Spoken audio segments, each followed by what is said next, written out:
You can understand why I don't do this. Got it? Got it?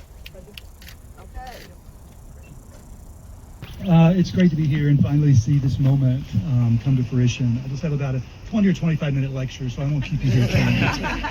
Just kidding. Okay.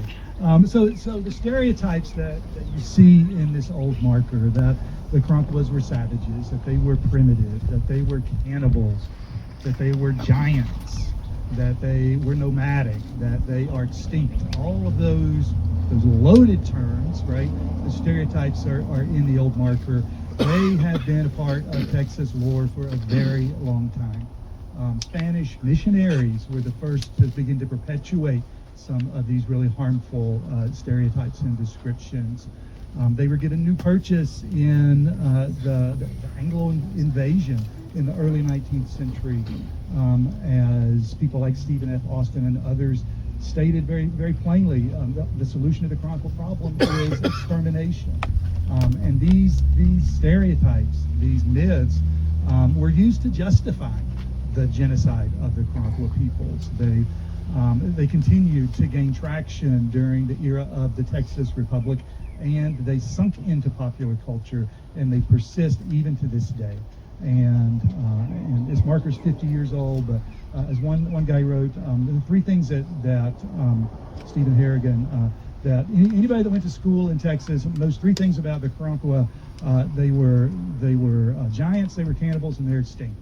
And that a lot of people can identify with that kind of knowledge. But I want to tell a little story about my own involvement in this. In 2022, I taught a class centered around the burial ground, the Cayuga burial ground, which is just right here, basically down the road. The really significant burial ground. Hundreds of Karankawa and their ancestors were buried here over thousands of years. I taught a class centered around this, and I brought my class out here to talk about the marker. So we did a little field trip, and we kind of looked at it and said, yeah, it's got some really loaded terms in it. It's problematic, but it probably needs to be updated. But there wasn't this sense that it really needed to be changed. Then the late Larry Running Turtle Salazar said, you got to watch this documentary called Truly Texas Mexican by Mr. Adan Medrado. And so I did. And in the documentary, he's standing in front of this marker, and he's indignant. He's angry.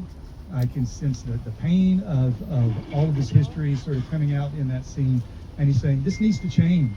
One funny thing he said, sort of funny, was the Karankawa weren't nomadic. They just had this giant ranch, and they went to the different parts of the ranch. Right? Very great metaphor. So he said some historian needs to do something about this. So I decided that I would play my part. So it has taken a village to get us to this point. Many years, so that we actually have a new official state-sanctioned version of Karankawa history that is inscribed in stone.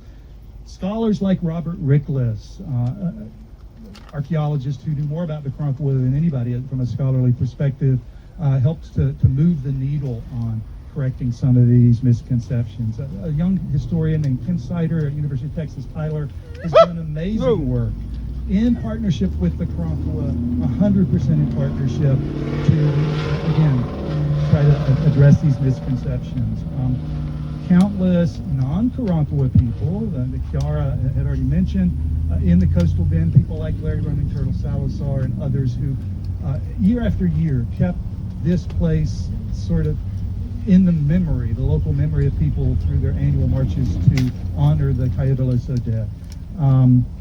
And most of all, the Karankawa reclaiming their heritage, their identity, embracing their ancestors, organizing into the Karankawa tribe of Texas. This would not have been possible without all the work they've done to revitalize their tribe.